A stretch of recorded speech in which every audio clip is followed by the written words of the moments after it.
Bring in Senators Markwayne Mullin and Ashley Moody. Guys, welcome to the show. Obviously, this has been a day none of us planned to see happen. But Senator Mullin, I want to start with you because a lot of people look at the rhetoric of local officials there in Minneapolis and in Minnesota, and they say, well, maybe this is something that could have been predicted. What's your response to all the chaos that we've seen there in Minneapolis today?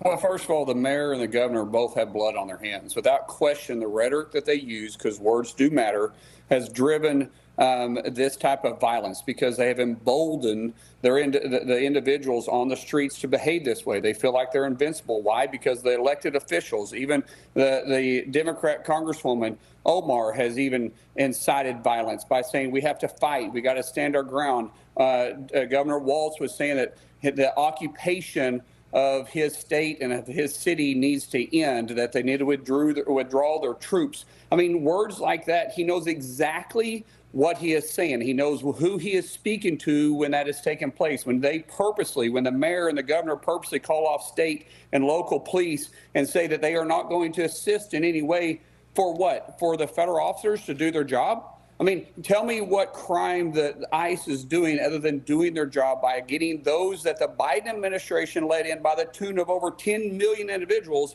off our streets and the criminals that are sometimes very violent criminals off our streets. And they know exactly what they're doing. And so the violence has taken place. I mean, think about it.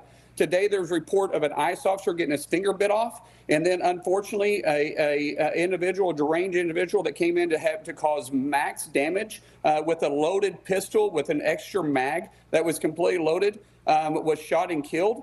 How much more does this got to go on before the Democrat leaders there take responsibility for their words? You're exactly right. And Senator Moody, Minnesota's Attorney General Keith Ellison, says that he'll be in court on Monday arguing to end what he says is an unconstitutional occupation. As a former state attorney general, what is your assessment of the legal pushback there from Minnesota state leaders?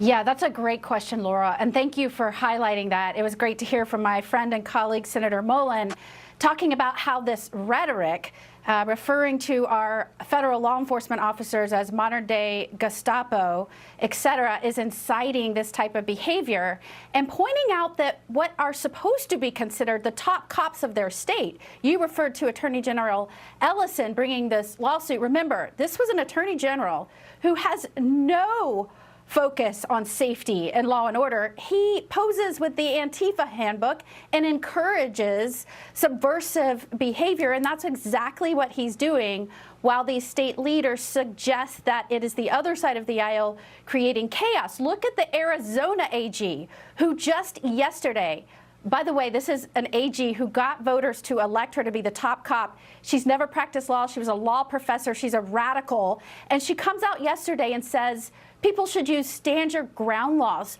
to shoot ICE officers. I mean, these are Democrats who, by the way, hate stand your ground laws when law-abiding citizens use them to actually defend themselves against criminals. But now they want to use them and tell people to go after ICE agents. And it should shock no one that we're seeing these types of incidents tragically unfold, because the Dems, and I would suggest even foreign interests, are so busy using these agitators, some of them paid, as pawns. They do not care about their safety. All they care about is ginning them up, getting them out there.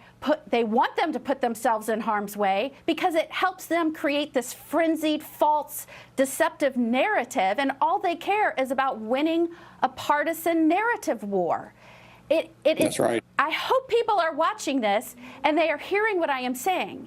The Dems do not care about these agitators or so-called protesters' safety, because if they did, they would say, when Biden and his handlers told all of our state and locals to release everybody in their jails that were here illegally, even though they committed felonies, and now Trump is going after those people that Biden released, trying to get them out of the communities, they would say, let them do their jobs. Trump won on this. They won. They're trying to enforce the law.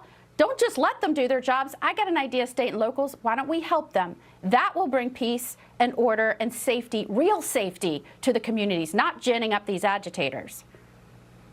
Well, you're right, Senator. And you look around the country, ICE has been enforcing these laws all over the country, and yet you haven't seen any of this chaos generally anywhere else except for these Democrat-run areas, right? So there's one common denominator here, and we all know what it is. Yesterday, they had the 5-year-old they were trying to use as their propaganda piece. Today, it'll be this to gin up all of that frenzied energy that you just talked about. Now, Senator Mullin, you mentioned this a few minutes ago. DHS Assistant Secretary Tricia McLaughlin posted that a Homeland Security investigator's finger was bitten off during the worst of these protests.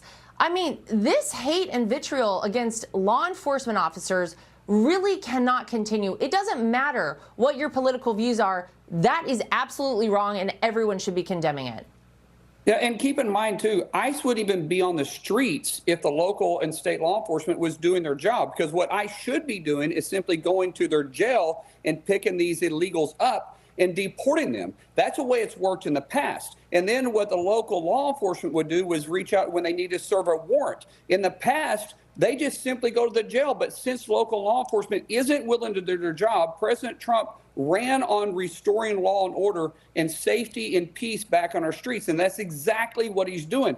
And I believe with all my heart that the local law enforcement, the state police, want to do their job. They're handcuffed because these politically left Democrats that are driven because of their hatred towards President Trump. And honestly, at this point, I think their hatred towards our country and our Constitution, because these guys are just simply enforcing the laws. If they would do their job, then this stuff happening on the streets wouldn't be taking place. Forget the idea that Biden let 10,000 or 10 million to 20 million. We really don't know the accurate number in this country legally.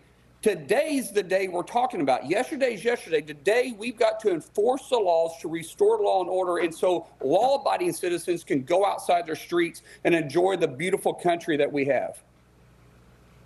Yeah, and what's amazing is those places where the local officials have worked with the federal government and federal law enforcement, they're able to enjoy safer streets and safer communities. Look at D.C., look at Memphis, look at Louisiana. Anywhere that they've embraced it, it's actually worked. Now, Senator Moody, I want to ask you about this because this was a very predictable situation now. AOC posted on X that all Senate Democrats should block ICE funding this week. So there's going to be a lot of political pressure on this vote coming up. What would your message to your colleagues on both sides of the political aisle be to try to avoid a partial shutdown? Yeah, look, Chuck Schumer just came out today and said that he would vote against the DHS, the Homeland funding bill, and shut down the government. For what? To protect criminals that have raped, murdered, have violent criminal histories. Unbelievable. And think, please keep repeating this. The American people need to know we are working so hard to fund this government, to make sure it's working on behalf of the American citizens that sent us to Washington to do the hard work and keep their government working for them.